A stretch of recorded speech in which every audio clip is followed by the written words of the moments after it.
Sa Bacolod City naman mga kapuso subjects ang drug bypass operation ngagin kasa sa barangay 30 ginatudlo nga among tagiyas ang balay ngagin halinan sang sunog sa barangay 27. Yaring balita.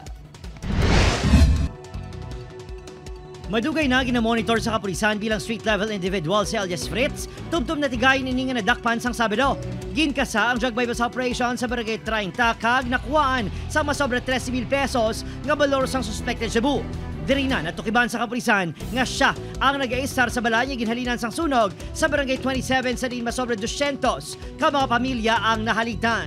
Si Fritz niya dugay naman dinamonitor mo. Okay, as alleged no nga ang nasunog nga natabo sa barangay 27 sa iya magito balay kuno sang iya nga bata nag-start ang sunog. Nag-inaway lang sila kuno sang iya nga asawa mo. Apang ang tanan nga aligasyon ginapanginwala sang suspect.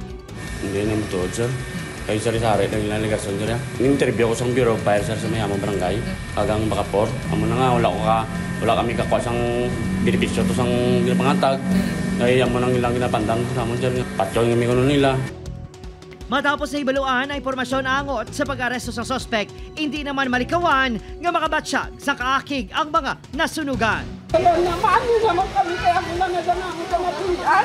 Kaya na pala nakita ko lang ng utod sa tao na nagsisunog sa amon balay. Opo, Kiril Casilio, Adrian Pretos, One Western Visayas.